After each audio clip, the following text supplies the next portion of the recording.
Olá, pensadores e pensadoras! Estamos começando mais um episódio do Mil Tons de Filosofias, o podcast que mostra que a filosofia não está distante de nós. Ela está nas nossas escolhas, nas nossas relações e nos acontecimentos do dia a dia. No episódio de hoje, vamos conversar sobre a violência e conhecer uma reflexão importante da filósofa Hannah Arendt, o conceito de banalidade do mal. Por que algumas pessoas praticam atos violentos sem ah, demonstrar culpa? Por que será que isso acontece? Será que apenas obedecer uma ordem retira a responsabilidade de alguém? E o que acontece quando agressões, humilhações e injustiças passam a ser vistas como situações normais? Prepare-se, porque hoje essas perguntas vão dizer também a respeito de coisas que estão relacionadas às nossas próprias atitudes. O que é violência? Quando pensamos em violência, provavelmente nós imaginamos o quê? Uma agressão física, uma briga ou um conflito armado. Mas a violência não acontece apenas quando alguém bate em alguém, tá? Ou machuca fisicamente outra pessoa. Segundo uma definição utilizada aí pela OMS, a Organização Mundial de Saúde, ou da saúde, melhor dizendo, né? A violência envolve o quê? Ela envolve o uso intencional da força física ou do poder, real ou em forma de ameaça contra si próprio, outra pessoa, um grupo ou uma comunidade. Ah, esse ato pode provocar lesões, morte, sofrimento psicológico, dificuldades de desenvolvimento e ou privações. Portanto, ameaçar, humilhar, intimidar, prender injustamente, destruir bens, impedir alguém de exercer sua liberdade ou atacar a sua dignidade também são formas de violência. Então, pensem sobre isso.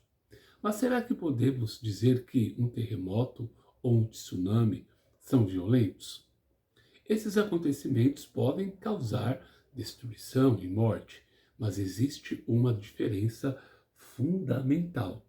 Um fenômeno natural não possui intenção nem capacidade de escolha.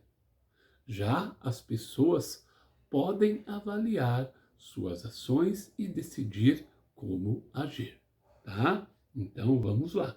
Por isso, filosoficamente, a violência está relacionada à ação humana, à intenção e à responsabilidade pelas escolhas realizadas. As formas diferentes de violência. A violência pode aparecer de diferentes maneiras. Ela pode ser interpessoal, quando ocorre entre pessoas, como nas agressões familiares, no bullying ou nas ameaças. Ela pode ser também institucional, quando é praticada por instituições ou por seus representantes, como em situações de abuso policial, militar ou prisional. E ela também pode ser, galera, estrutural ou social, quando ela está presente no funcionamento da sociedade, que contribui para manter essas desigualdades, tá? Preconceitos, exclusões ou privações. Além disso, a violência pode ser física, psicológica, sexual, moral ou simbólica, ou também econômica. Em muitos casos, ela não deixa marcas visíveis no corpo. Uma humilhação repetida, uma ameaça ou uma situação de exclusão podem provocar consequências emocionais muito profundas, tá? O problema se torna ainda maior quando essas práticas começam a ser consideradas normais. É o que chamamos de banalização da violência.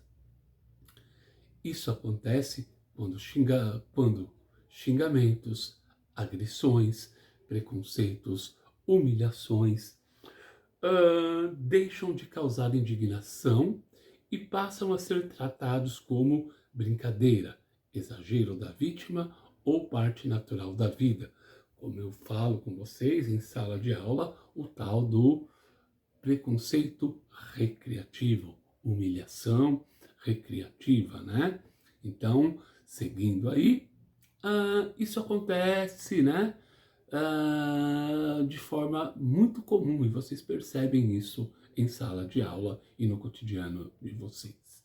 Vamos aí para a nossa parte 3 para entrarmos mais especificamente na parte da filósofa Hannah Arendt, que vai dizer sobre a banalidade do mal. Para compreender melhor esse problema da banalidade do mal, precisamos conhecer Hannah Arendt. Hannah Arendt nasceu em 1906, na Alemanha, em uma família de origem judaica, tá?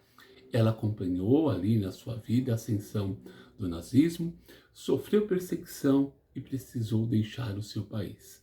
Em 1961, Arendt acompanhou o julgamento de Adolf Eichmann, um funcionário do regime nazista que eu comentei com vocês em aula, envolvido numa organização de deportação de milhões de judeus, né, para o campo de extermínio. Era ele que ajudava a esse encaminhamento.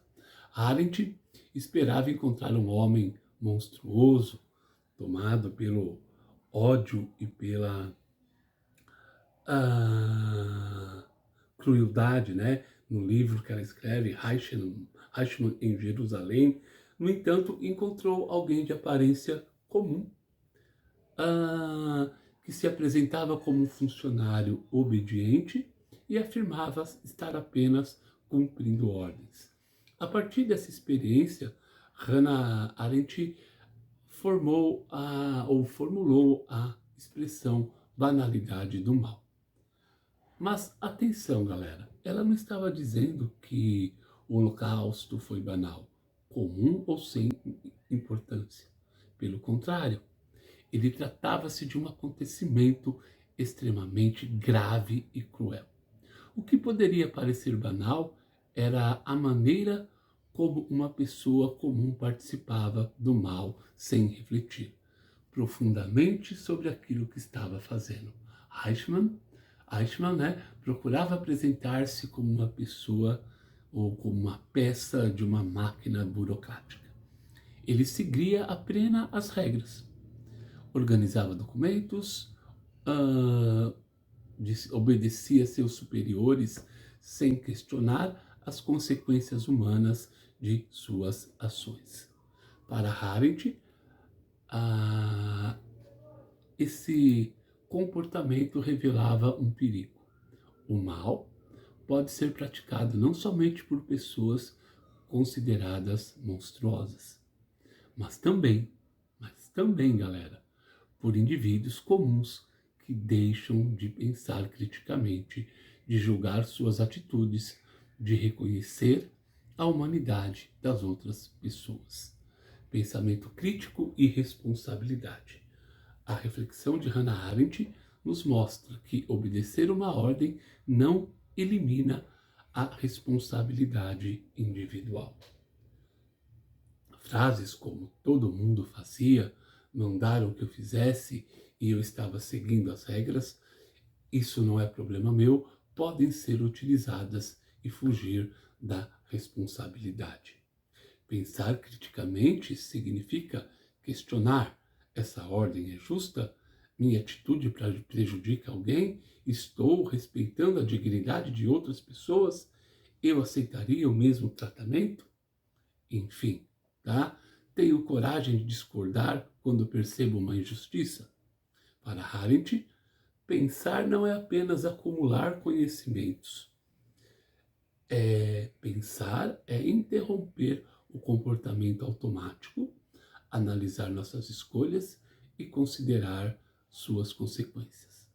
Quando deixamos de pensar e repetimos o comportamento do grupo, podemos colaborar em práticas injustas sem perceber ou sem querer perceber a gravidade delas.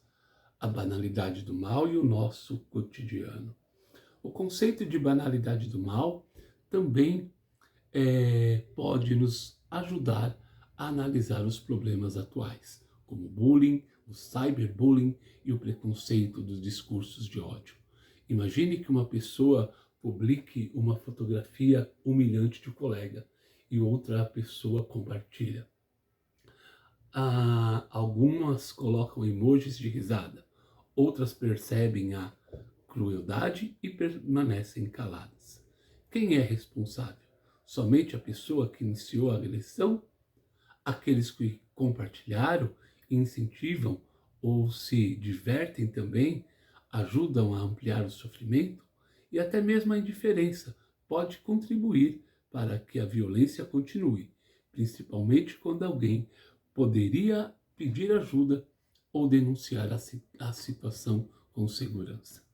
A violência se torna banalizada quando expressões preconceituosas são tratadas como piadas, quando a humilhação é chamada de brincadeira e quando o sofrimento da vítima é ignorado.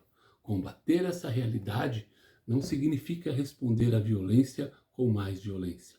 Significa desenvolver o pensamento crítico, a empatia, o respeito às diferenças e a coragem de não participar,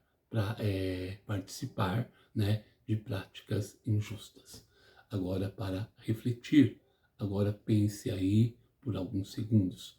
Você já presenciou uma situação injusta e permaneceu em silêncio? Já compartilhou uma mensagem sem verificar se ela poderia humilhar ou prejudicar alguém? Quando uma brincadeira causa sofrimento, ela ainda pode ser considerada apenas uma brincadeira? E principalmente, o que podemos fazer quando não nos tornamos simples espectadores da violência? E aí vamos encerrar, né, nosso momento. Hannah Arendt nos deixou um alerta que continua atual. Quando as pessoas deixam de pensar criticamente e apenas obedecem, repetem ou acompanham o comportamento coletivo. Práticas extremamente injustas podem passar a fazer parte da rotina. O pensamento crítico funciona como uma forma de resistência. Ele nos ajuda a reconhecer a humanidade do outro, avaliar nossas escolhas e assumir responsabilidade pelo que fazemos e também pelo que ajudamos a espalhar.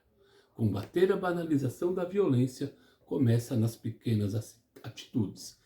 Não incentivar humilhações, não compartilhar discursos de ódio, acolher quem sofre, denunciar situações graves e questionar regras de comportamento injustos. Eu fico por aqui deixando uma pergunta para você.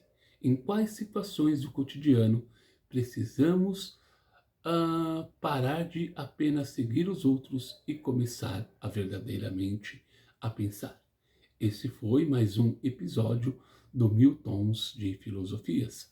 Até o próximo episódio com novas perguntas e reflexões de muitos outros tons de filosofia.